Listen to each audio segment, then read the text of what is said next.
noches, yo soy Selene Flores, esto es Milenio 23 horas. Gracias, primero muchas gracias a mis compañeros Gaspar Vela, Ceci Salamanca, que estuvieron unos días aquí cuidando muy bien de este changarro. Hay que retomar la información después de unos días de descanso, no se duerma porque ya comenzamos. 10º día de la guerra entre Israel y Hamas. El grupo terrorista analiza liberar rehenes y México busca contactarlos para que liberen a 2 connacionales. Se registró un acto terrorista en las calles de Bruselas previo al partido entre Bélgica y Suecia. El responsable sigue libre. Bélgica se declara en estado máximo de alerta.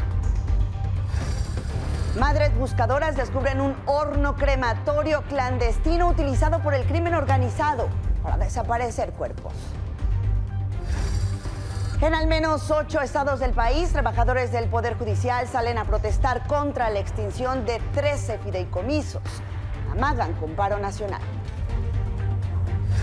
En nuestro momento del día, la Fiscalía de la Ciudad de México clausuró la taquería El Borrego Viudo luego de que sus empleados golpearon brutalmente a una pareja que alegaba un cobro de más en su cuenta. Por estos hechos, ya hay una persona detenida.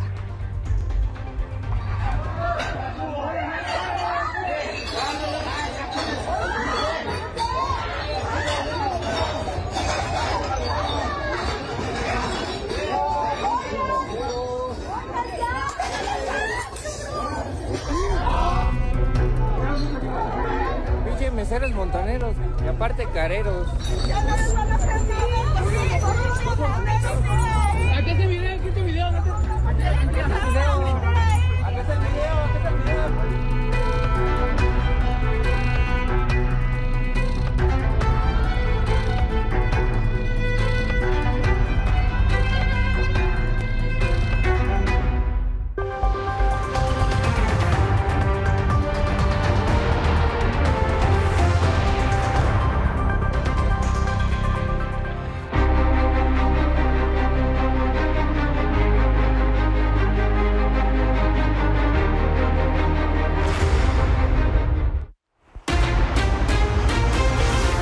En el día 10 de la guerra entre Israel y Hamas, México busca establecer comunicación con la organización terrorista Hamas con el propósito de localizar y lograr la liberación de los 2 connacionales secuestrados tras los ataques ocurridos el 7 de octubre pasado en Israel. Se trata de los mexicanos Ilana Hrysewski, quien viajaba por la Franja de Gaza con su novio cuando estalló el conflicto, y de Orión Hernández, el originario de Morelos, quien fue secuestrado mientras se encontraba en un festival musical atacado por Hamas. Así lo informó Jesús Ramírez, el vocero de la presidencia. La Cancillería está interviniendo para buscar contactos tanto con Hamas como con gobiernos y organizaciones afines para identificar primero dónde están y buscar que los liberen. Y en el caso de la médico que está en Gaza cubriendo labores humanitarias con Médicos Sin Fronteras, se está buscando que el gobierno de Israel permita su salida. Ahora, respecto a la liberación de rehenes, Abu Obeida, portavoz del grupo terrorista Hamas, dijo que ya tienen planeado liberar a los rehenes, a los alrededor de 200 rehenes de distintas nacionalidades que mantienen retenidos en la Franja de Gaza. Abu dijo que los retenidos son sus invitados y serán liberados cuando existan las condiciones, pero advirtió que si algún país interviene a favor de Israel, serán todos tratados como ciudadanos o rehenes de su país, de ese país enemigo. Y a este caso de los 2 mexicanos secuestrados en Gaza se suma el de la anestesióloga mexicana Bárbara Lago, quien se encuentra atrapada en medio de esta guerra. No puede salir de la franja palestina de Gaza. Ella llegó a la franja hace 2 años como parte del equipo de Médicos Sin Frontera. El padre de Bárbara, Porfirio Lago, dijo que actualmente la doctora está incomunicada debido a la falta de electricidad en la región y que tiene agua y comida racionadas, por lo que pidió un cese al fuego para que su familia pueda cruzar hacia Egipto y pueda recibir refugio. Es el día 10 de este conflicto armado entre Israel y Hamas y no se ve ni de lejos que ambos bandos puedan llegar a un acuerdo para hacer un alto al fuego y permitir el acceso de ayuda humanitaria. Únicamente autoridades israelíes informaron que evitarán atacar por las mañanas los corredores de evacuación que unen al norte y sur de la frontera con Gaza. Expertos de la ONU aseguran que los constantes bombardeos de Israel están asfixiando toda la franja palestina. Y por la guerra entre Israel y Palestina, las cifras de personas muertas y heridas sigue aumentando exponencialmente. Según el Ministerio de Sanidad palestino, han fallecido 2.750 personas y hay más de 9.700 heridos. También hay 1.200 desaparecidos, entre ellos 500 niños. Israel reporta que la cifra de sus muertos sumó 2.750 personas y además esta guerra ha dejado a más de 1 millón de personas desplazadas. Y justamente a más de una semana de los ataques de Hamas a Israel, familiares y amigos ya comenzaron a sepultar a sus muertos.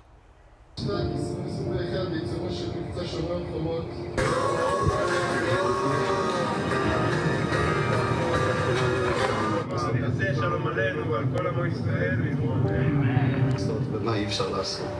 אבל היום החוסר ודאות והדאגה מתחלפים בכאב.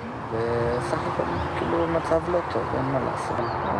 לא נראה לו? לא נראה לו. Yesterday we were in a friend's funeral, and in 1 hour we're going to another friend's funeral, someone from the village, 24 years old, that lost his life.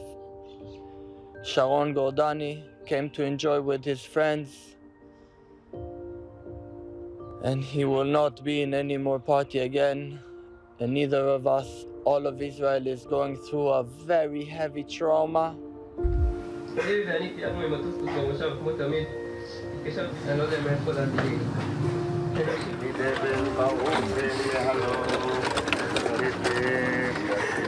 Whoever was inside got slaughtered brutally.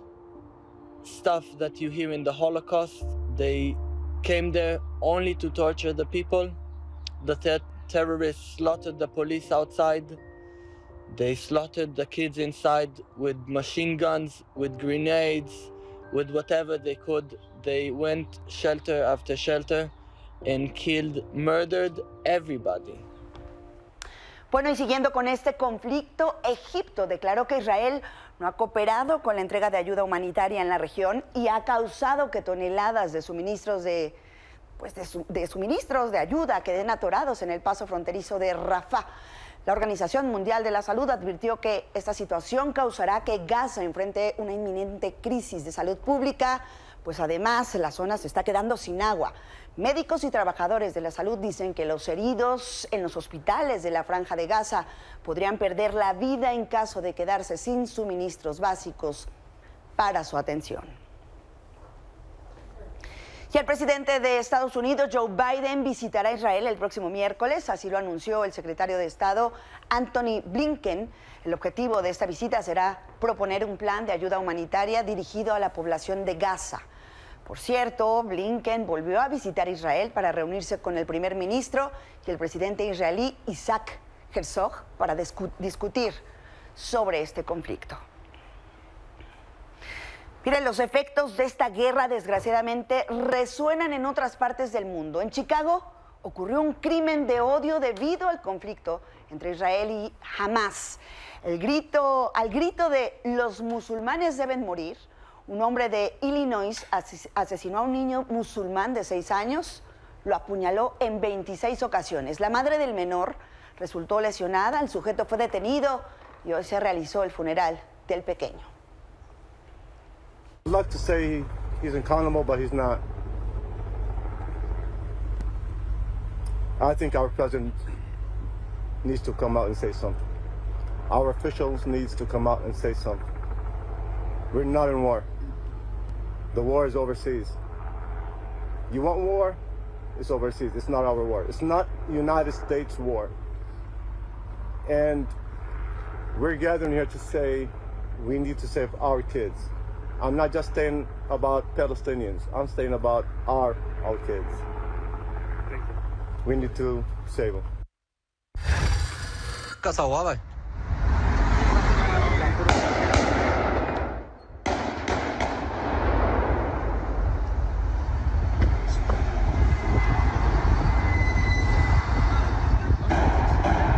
قتال خلاص وعشان فلشوا عسى. Por estos hechos, por lo que acaba de ver y hablando de crímenes de odio, esta noche Bruselas, Bélgica, se encuentra en estado máximo de alerta terrorista. Eso luego de que un hombre que se identificó como integrante del Estado Islámico mató a balazos a 2 personas de origen sueco. Minutos más tarde agredió a otras personas que iban en un vehículo, dejando a una de ellas herida. El sujeto dijo haber cometido este crimen obedeciendo a sus creencias religiosas y tuvo repercusiones hasta en lo deportivo, pues esto ocurrió previo al partido entre Bélgica y Suecia. Mini Ataide, muy buenas noches. ¡Qué cosa! Sí, muy buenas noches. Lamentablemente, hablando de este tema, ¿no? Sí, efectivamente se suspende este partido. ¿Por qué? Porque esta situación, estos asesinatos se dieron a 5 kilómetros justo del estadio donde se celebraba este partido entre Bélgica y Suecia. Además, se habla en los primeros informes de que estas 2 personas portaban playera incluso de la selección de Suecia, y de ahí que se imaginaran o pensaran que pudiera ser un atentado, también algo que pudiera ocurrir adentro del estadio o más cercano al estadio. De ahí es que decide justamente también la selección de Suecia suspender este partido, porque pues obviamente temían también por la integridad de los que estaban en el estadio. Se dijo que en los primeros minutos no los dejaban salir del estadio. Sin embargo, minutos después, obviamente ya comenzaron a evacuar el recinto, y este partido, bueno, no se sabe cuándo se jugará el segundo tiempo, porque se alcanzó a jugar el primer tiempo justamente.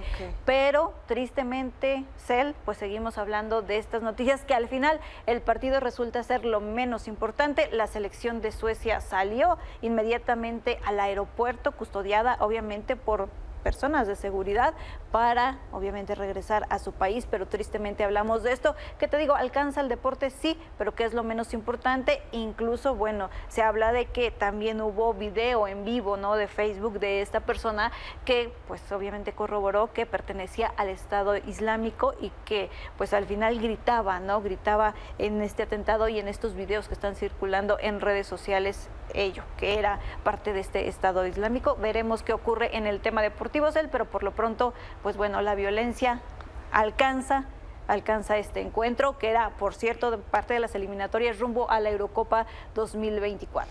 Qué terrible. Pues ya veremos qué pasa con el encuentro, pero sí, la verdad es que es terrible que lo que está pasando en esta guerra ya esté pues permeando otros ámbitos, otros países, otros lugares, otras personas, y que, bueno, resulte en esto. Por cierto, este sujeto todavía está prófugo, ya está identificado, pero está prófugo de la justicia. Por eso decíamos, allá en Bélgica hay alerta máxima, hay que estar muy pendientes. Por supuesto, es terrible lo que está sucediendo. Sí, exacto. E inmediatamente se comunicó esto la UEFA justo minutos después de lo ocurrido, y cuando se determina, bueno, cuando se le pregunta a la selección de Suecia, ¿no?, que si estaba de acuerdo en ello, incluso los suecos dijeron sí, ¿no?, vamos a pararlo, y también la selección de Bélgica. Pero vamos a ver rápidamente qué fue lo que comunicó la UEFA, porque comunica efectivamente que por este atentado, obviamente, prefieren ambas selecciones, pues obviamente parar y suspender este partido. Las autoridades policiales locales también estuvieron informadas, y que el partido, bueno, clasificatorio para la Eurocopa 2024 entre Bélgica, y Suecia fuera suspendido. Así la situación, Cel. Veremos qué ocurre en el tema deportivo, te digo, pero bueno, tristemente hablamos ya de 2 asesinatos que, bueno, siguen consternando exactamente al mundo. Mi Mini, pues muchas gracias. Gracias por tu información. Vamos a estar pendientes. Muy buena noche. Buenas noches. Mire, vamos a cambiar de información. Vamos a otra guerra, y esta sucede en México. En Jalisco, madres buscadoras descubrieron un horno crematorio utilizado por criminales para desaparecer cualquier rastro de sus víctimas. Una verdadera historia de terror. Se fijan, todo esto blanco que ve, todavía sale humo, todavía estaba prendido. Todo lo blanco que se ve allá son pedazos de huesos calcinados. Estos son los huesos calcinados que el colectivo Madres Buscadoras de Jalisco encontró al interior de un horno crematorio. en el Barranco del Artesano, ubicado en la colonia Artesanos del municipio de San Pedro, Tlaquepaque. La tarde de este domingo, 16 integrantes hicieron el hallazgo luego de más de una hora de búsqueda. Pues el descubrimiento que se hizo son bastantes, no se imagina la cantidad de restos de óseos, o sea, ya calcinados, incluso está prendido todavía el horno. Dicen que hace 2 días, pues personas de los alrededores que prendieron en la noche, y pues imagínense, prendido 2 días, un montón de huesos, son muchísimos. Son como unas montañitas, pero infinidad de restos de huesos. En el lugar también había un bote de plástico con huesos y prendas de vestir esparcidas en la zona. Esta parte, una tipo bote grande, donde hay otro tipo de huesos también, pero sí hay prendas también. Lamentablemente calcinadas, la mayoría de hombres. No es la primera vez que el colectivo encuentra restos humanos en el Barranco del Artesano. En julio de 2022 realizaron el hallazgo de 3 cuerpos humanos durante una jornada de búsqueda, y pese a esto, más de un año después, la zona continúa sin vigilancia ni seguridad, por lo que se siguen cometiendo actos ilícitos en el lugar. Que se supone que esto ya lo habían cerrado, y cómo es que no siguieron dándole continuidad, porque dicen algunas personas de aquí que habían hecho ya denuncias, de que hablaban de que se veían que estaban quemando, pero hacían caso omiso a ese tipo de denuncias. Debido a la cantidad de huesos humanos encontrados, las labores de exhumación en la zona podrían extenderse por días o semanas. Con imágenes de Israel Díaz, Diana Barajas. Dígame si esto no es una verdadera guerra. Justamente allá en Jalisco se difundió el video de un nuevo levantón en el municipio de Tlaquepaque. Ceci Flores, líder del colectivo Madres Buscadoras de Sonora, compartió estas imágenes en las que un joven identificado como Omar fue levantado a la fuerza. Fue subido a una camioneta en la colonia Lomas de Santa María. Hasta el momento no se tienen datos ni de los responsables ni sobre el estado en el que se encuentra la víctima. Vamos a más información. 2 hombres a bordo de una motocicleta dispararon contra la casa de Glafira Meraza. Ella es alcaldesa del municipio de Benito Juárez, en el estado de Guerrero. Los hechos ocurrieron a las 2:35 de la mañana en calles de San Jerónimo de ese municipio de la región de Costa Grande. Escoltas de la alcaldesa morenista repelieron la agresión. No hay detenidos. Y en al menos 8 estados del país, trabajadores del Poder Judicial protestaron contra la posible desaparición de 13 de sus 14 fideicomisos, ya que aseguran perjudicarán sus prestaciones. Para mañana se prevé se vayan a paro nacional. Presidente, escucha, el sindicato está en su lucha. Presidente, escucha, el sindicato está en su lucha. No podemos dejar que nos quiten más prestaciones y que nos quiten y se metan con nuestro salario, porque de nuestro salario depende nuestra familia.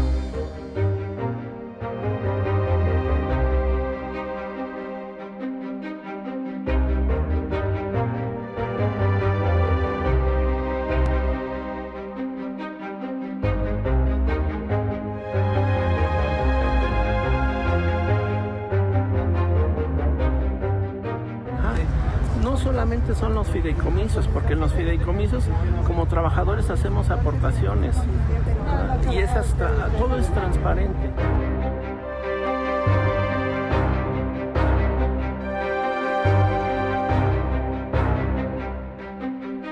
Solamente está el secretario o no están los jueces, no, está desde que hace el aseo, están los choferes, están oficiales como servidor, están secretarios, están actuarios en defensa de sus derechos.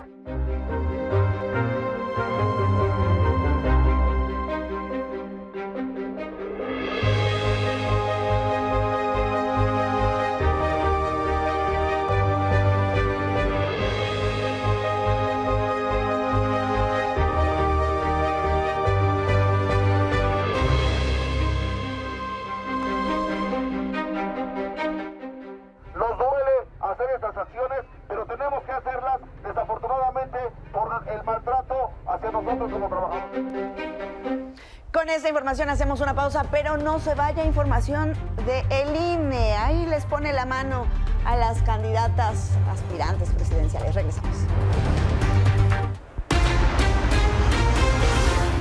la sesión de esta noche ordenó que 5 de 9 candidatos para las gubernaturas en la disputa para el 2024 sean mujeres. Será el Consejo General del INE quien determine cómo se va a fundamentar y motivar la facultad para interpretar la falta de leyes secundarias en las entidades donde los congresos locales ya aplicaron las reformas de paridad. Esta decisión del INE se da a pesar de la resistencia de algunos partidos políticos. Las consejeras Claudia Zavala, Dania Rabel y Carla Humphrey reiteraron que a pesar de las entidades pues ya han legislado en este tema, aún no hay paridad eficaz para las elecciones del 2024. Hay que estar muy pendientes porque esto podría definir si entidades como la Ciudad de México deberán tener sí o no a candidata mujer para el gobierno de la ciudad, por ponerle un ejemplo. Y también el INE detuvo a Xóchitl Gálvez. Le ordenó tener prudencia discursiva respecto a sus aspiraciones presidenciales. Morena denunció que la senadora panista continúa compartiendo entrevistas en YouTube donde menciona sus aspiraciones presidenciales, además de que no ha mostrado intenciones de separarse de su cargo. Por su parte, el INE también le ordenó a Claudia Sheinbaum suspender sus giras por todo el país. Le pidió limitarse a sus reuniones cerradas. La Comisión de Quejas y Denuncias del INE ordenó la suspensión total de la gira La Esperanza Nos Une, pues ha demostrado, dicen, ser un acto proselitista y puede generar inequidad en la contienda presidencial. Además, exhibieron que la propia exjefa de gobierno reconoce posibles sanciones por sus declaraciones, junto a la resistencia de Morena por entregar información sobre los eventos. Y ante las sanciones del INE, el dirigente nacional de Morena, Mario Delgado, escribió que continuarán las giras de Claudia Sheinbaum. Es decir, no les está importando nada lo que acaba de decir el INE. Mario Delgado aclaró que la Comisión de Quejas resolvió que los eventos sean cerrados y solo con militantes de Morena, además de informar a los asistentes de las reglas que contiene la ley. Por último, dijo que los oradores deberán tener cuidado con sus expresiones y que sean estas conforme a la ley electoral. Vamos con más información. Los 53 aspirantes a gubernaturas de Morena, del PT y Partido Verde ya conocen las reglas y método con el que se conocerá a los virtuales candidatos para la contienda del próximo año.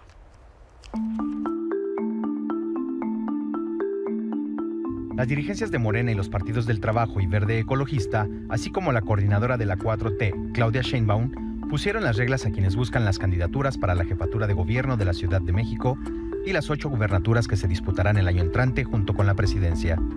En primer lugar, los 53 interesados supieron cuántas encuestas se realizarán, la metodología, las preguntas, cómo se va a medir, cómo se van a ponderar y, sobre todo, la fecha y cómo se llegará al resultado. Que va a haber 2 encuestas espejo en cada entidad.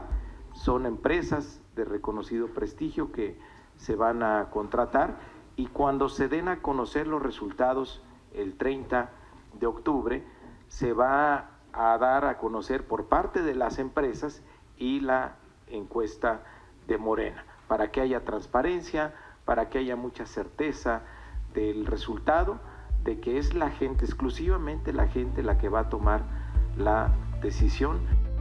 Otro punto a considerar, y que a diferencia de otras elecciones definirá muchas de las candidaturas, es el tema de la paridad de género. También para explicarles la regla de género, que se va a respetar lo que mandaten las autoridades electorales. Serán 4 o 5 ganadoras, dependiendo de lo que se fije. Si serán 5 mujeres o 4 mujeres, se va a respetar el género. Al igual que ocurrió a nivel nacional, los aspirantes se comprometieron a respetar los resultados y no romper con el movimiento. Que nada ni nadie nos va a dividir, se va a respetar la voluntad del pueblo que se manifieste a través de las encuestas y todos estamos conscientes, todas estamos conscientes de que lo más importante es que siga adelante el proyecto de la Cuarta Transformación y de que nuestra coordinadora encabece los destinos de este país en el 2024. Que triunfe nuestro movimiento en las elecciones del 2024. Antes de terminar este encuentro, Claudia Sheinbaum animó a los contendientes asegurando que Morena y los partidos aliados están arriba en las encuestas, incluso en los estados en que hoy son oposición. Están viendo ustedes a las y los mejores perfiles de este país. Morena está al doble del Partido Acción Nacional y en las 6 gubernaturas, en los 6 estados donde gobernamos. Con imágenes de Erika Vázquez e información de Janet López Ponce y José Antonio Belmont, Milenio Noticias.